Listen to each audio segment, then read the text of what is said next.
नमस्कार। Mutual fund course के इस 9th एपिसोड में आपका स्वागत है।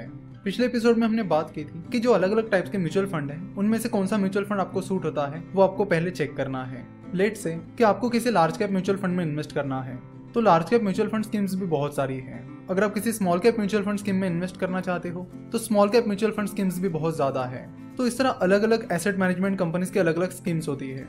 जैसे कि अगर large cap mutual fund schemes की बात की जाए तो बहुत सारी large cap mutual fund schemes आपको मिलेगी। लार्ज कैप को ब्लू चिप भी कहा जाता है, इसलिए large cap mutual fund schemes को blue chip mutual fund schemes भी कहा जाता है। सो अगर large cap mutual fund scheme की बात की जाए तो आपको Mirae asset large cap fund मिलेगा, SBI ब्लू चिप फंड मिलेगा, ICICI prudential blue chip fund, Reliance large cap fund, axis blue chip fund, Franklin India blue chip fund, इस तरह के फंड्स मिलेंगे। तो ये सारे फंड्स लार्ज कैप फंड्स है। तो अब सवाल आता है कि इनमें से किस म्यूचुअल फंड स्कीम में इन्वेस्ट करें। Mirae asset large cap fund में इन्वेस्ट करें, SBI ब्लू चिप फंड में करें, ICICI prudential blue chip fund में करें, रिलायंस लार्ज कैप फंड में करें, एक्सिस ब्लू चिप फंड में करें या फिर Franklin India blue chip fund में करें। तो उसके लिए आपको कई सारी चीजें एनालाइज करनी पड़ेगी। तो चलो देखते हैं कि म्यूचुअल फंड स्कीम सिलेक्ट करते वक्त आपको कौन कौन सी चीजें देखनी होती है और किन चीजों के बेसिस पर आपको म्यूचुअल फंड स्कीम सिलेक्ट करनी होती है। तो सबसे पहले आपको देखना होता है इस म्यूचुअल फंड का रिटर्न, कि उस म्यूचुअल फंड स्कीम ने कितना रिटर्न दिया है। तो अब सवाल आता है कि ये इन्फॉर्मेशन कहाँ पर चेक करें। तो इस इन्फॉर्मेशन को आप valueresearchonline.com इस वेबसाइट पर जाकर या फिर ग्रो इस ऐप पर जाकर चेक कर सकते हो। वैल्यू रिसर्च ऑनलाइन और ग्रो दोनों की लिंक नीचे डिस्क्रिप्शन में दी गई है।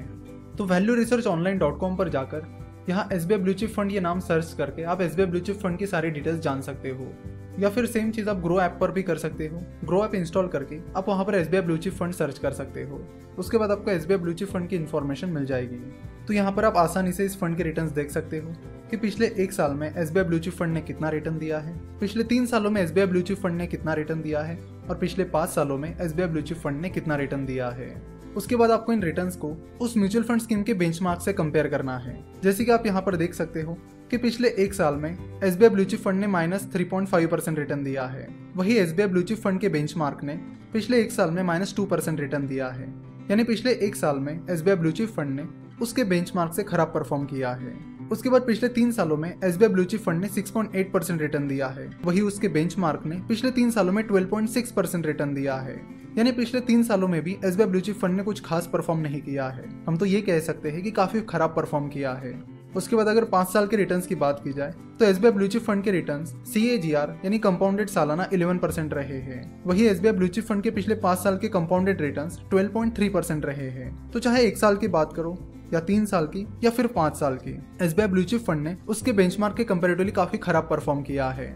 तो म्यूचुअल फंड सिलेक्ट करने का पहला क्राइटेरिया ये है कि उस म्यूचुअल फंड के लॉन्ग टर्म रिटर्न्स उसके बेंचमार्क से ज्यादा होने चाहिए। देखो, म्यूचुअल फंड और स्टॉक मार्केट में इन्वेस्ट करते वक्त आपको शॉर्ट टर्म रिटर्न्स पर ध्यान नहीं देना होता, क्योंकि शॉर्ट टर्म में बहुत ज्यादा वोलेटिलिटी होती है, बहुत ज्यादा फ्लक्चुएशंस होते हैं, इसलिए शॉर्ट टर्म पर ध्यान नहीं दिया जाता। आपका फोकस लॉन्ग टर्म रिटर्न्स पर होना चाहिए। इसलिए अगर हम 3 साल और 5 साल के रिटर्न्स की बात करें तो SBI ब्लू चिप फंड के 3 साल और 5 साल के रिटर्न्स उसके बेंचमार्क से काफी कम है, जिससे ये पता चलता है कि इस फंड को अच्छे से मैनेज नहीं किया गया। तो म्यूचुअल फंड सिलेक्ट करते वक्त आपका पहला क्राइटेरिया यही होना चाहिए कि उस म्यूचुअल फंड के रिटर्न्स उसके बेंचमार्क से ज्यादा होने चाहिए, क्योंकि ये जो म्यूचुअल फंड है ये एक एक्टिव म्यूचुअल फंड स्कीम है जो आपसे आपका फंड मैनेज करने के बदले में अच्छी खासी मैनेजमेंट फी ले रही है, जो कि आपके एक्सपेंस रेशो में दिखाई देती है। अगर SBI ब्लू चिप फंड के एक्सपेंस रेशो की बात की जाए तो SBI ब्लू चिप फंड के डायरेक्ट प्लान का एक्सपेंस रेशो 1.10% है, यानी आपकी जितनी भी टोटल इन्वेस्टमेंट रहेगी उसका सालाना 1.10% SBI ब्लू चिप फंड आपसे चार्ज करेगा।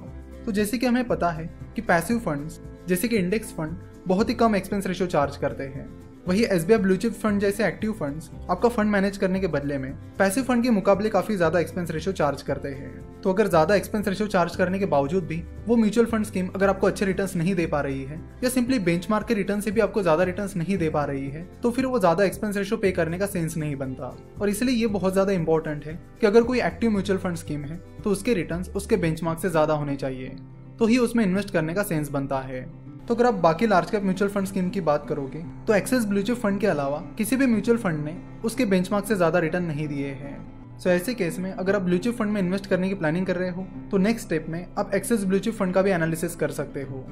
उसके बाद नेक्स्ट इंपॉर्टेंट चीज जो है वो है उस स्कीम का फंड मैनेजर। तो यहाँ पर नीचे फंड मैनेजर पर क्लिक करके आप देख सकते हो कि miss Sohini अंदानी SBI blue chip fund की मैनेजर है और वो जनवरी 2013 से इस फंड को मैनेज कर रही है।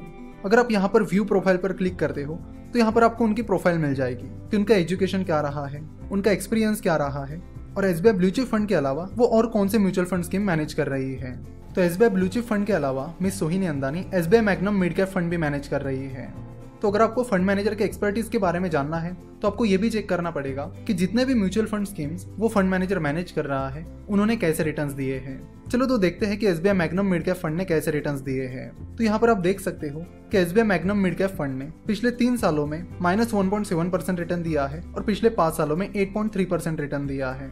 अगर आप इन रिटर्न्स को उसके बेंचमार्क के साथ कंपेयर करोगे तो आपको यहाँ पर दिखाई देगा कि SBI Magnum mid cap fund ने पिछले 3 सालों में -1.7% रिटर्न दिया है, वही उसके बेंचमार्क ने 11.1% रिटर्न दिया है। SBI Magnum mid cap fund ने पिछले 5 सालों में कंपाउंडेड सालाना 8.3% रिटर्न दिया है, वही उसके बेंचमार्क ने कंपाउंडेड सालाना 17.6% रिटर्न दिया है। तो यहाँ पर भी आप देख सकते हो कि SBI Magnum mid cap fund ने उसके बेंचमार्क के कंपैरेटिवली बहुत खराब परफॉर्म किया है। तो यहाँ पर आप देख सकते हो कि जो दोनों mutual fund scheme miss Sohini अंदानी manage कर रही है उन दोनों के रिटर्न्स उसके बेंचमार्क से बहुत ज्यादा कम है। यानी इसका मतलब है कि इन दोनों म्यूचुअल फंड स्कीम्स को उतने अच्छे से मैनेज नहीं किया गया। फंड मैनेजर का एनालिसिस करते वक्त आपको ये भी देखना होता है कि वो फंड मैनेजर उस फंड को कब से मैनेज कर रहा है। कई बार फंड मैनेजर्स चेंज हो जाते हैं, इसलिए आपको देखना होगा कि जो करंट फंड मैनेजर है वो कब से उस फंड को मैनेज कर रहा है और जब से वो फंड को मैनेज कर रहा है तब से उस फंड ने कितने रिटर्न्स दिए हैं। क्योंकि म्यूचुअल फंड्स में अल्टीमेटली आपका पैसा वो फंड मैनेजर मैनेज कर रहा है। आपका पैसा किस कंपनी में इन्वेस्ट करना है ये डिसीजन अल्टीमेटली वो फंड मैनेजर ले रहा है। इसलिए आपको कितने रिटर्न्स मिलेंगे ये उस फंड मैनेजर के स्किल्स पर बहुत ज्यादा डिपेंड करता है। इसलिए बहुत ज्यादा इंपॉर्टेंट है कि आप बहुत अच्छे से उस फंड मैनेजर को एनालाइज करो, उसकी स्किल्स को समझो। जितने भी म्यूचुअल फंड स्कीम वो फंड मैनेजर मैनेज कर रहा है उनके रिटर्न्स देखो, उन्होंने कैसा परफॉर्म किया है ये देखो। इसलिए जब आप किसी म्यूचुअल फंड स्कीम में इन्वेस्ट करते हो तो आपको ये भी ध्यान रखना होगा कि आपने इन्वेस्ट करने के बाद कहीं उस म्यूचुअल फंड स्कीम का फंड मैनेजर चेंज तो नहीं हो गया। अगर ऐसा होता है तो आपको अलर्ट रहने की जरूरत है। आपको जो भी नया म्यूचुअल फंड मैनेजर आता है उसको दोबारा से एनालाइज करना होगा, उसके एक्सपर्टीज को चेक करना होगा। अगर आपको लगता है कि उस नए म्यूचुअल फंड मैनेजर की एक्सपर्टीज अच्छी है, उनके पास अच्छा खासा नॉलेज और स्किल्स है, तो ही आप उस म्यूचुअल फंड स्कीम में बने रहिए। अदरवाइज आप उस म्यूचुअल फंड स्कीम से एग्जिट ले सकते हो। तो पहली चीज थी उस म्यूचुअल फंड स्कीम के रिटर्न्स को उसके बेंचमार्क के साथ कंपेयर करना। दूसरी चीज थी उस म्यूचुअल फंड स्कीम के फंड मैनेजर की एक्सपर्टीज चेक करना। तीसरी चीज है उस म्यूचुअल फंड स्कीम का एक्सपेंस रेशो चेक करना कि क्या वो म्यूचुअल फंड स्कीम ज्यादा एक्सपेंस रेशो तो नहीं लगा रही है। कई सारी म्यूचुअल फंड स्कीम के एक्सपेंस रेशो बहुत ज्यादा होते हैं जबकि उनके रिटर्न्स उसके हिसाब से कुछ खास नहीं होते। इसलिए उस म्यूचुअल फंड के एक्सपेंस रेशो उसी हिसाब से होने चाहिए जिस तरह के रिटर्न्स वो दे रहे हैं। अगर वो ज़्यादा एक्सपेंस रेशो लगा रहे हैं और रिटर्न्स कुछ खास नहीं दे रहे हैं तो उतना ज़्यादा एक्सपेंस रेशो देने में सेंस नहीं बनता है। उसके बाद आपको टैक्सेशन बेनिफिट्स पर भी ध्यान देना होगा। म्यूचुअल फंड में इन्वेस्ट करके आप कई सारे टैक्स बेनिफिट्स का फायदा ले सकते हो। तो आप जिस स्कीम में इन्वेस्ट कर रहे हो उसमें आपको टैक्स बेनिफिट के हिसाब से भी ध्यान देना होगा और जिस तरह के टैक्स बेनिफिट्स आप लेना चाहते हो उसके अनुसार आप म्यूचुअल फंड स्कीम में इन्वेस्ट कर सकते हो। जैसे कि अगर इसी म्यूचुअल फंड स्कीम की बात की जाए यानी एसबीआई ब्लू चिप फंड की बात की जाए तो ये एक इक्विटी म्यूचुअल फंड स्कीम है जिसमें अगर आप 1 साल के पहले यूनिट्स बेचते हो तो आपको अपने प्रॉफिट पर 15% टैक्स पे करना पड़ेगा। वही अगर आप इन यूनिट्स को 1 साल से ज्यादा टाइम पीरियड के लिए होल्ड करते हो तो आपको पहले 1 लाख रुपए के प्रॉफिट पर कोई भी टैक्स नहीं लगेगा और 1 लाख के ऊपर जो भी प्रॉफिट आपको हुआ है उस पर आपको 10% टैक्स लगेगा। तो एक बात ध्यान में रखना कि equity mutual fund scheme short term investment के लिए है ही नहीं। अगर आप 1 साल, 1.5 साल, 2 साल के लिए इन्वेस्टमेंट की प्लानिंग कर रहे हो तो please equity mutual fund scheme में इन्वेस्ट मत कीजिए। अगर आपकी 3 साल, 5 साल, 10 साल की प्लानिंग है तो ही आप इक्विटी म्यूचुअल फंड स्कीम में इन्वेस्ट करिए, क्योंकि इक्विटीज यानी स्टॉक मार्केट लॉन्ग टर्म के लिए होता है, उसमें आप शॉर्ट टर्म में इन्वेस्ट नहीं कर सकते।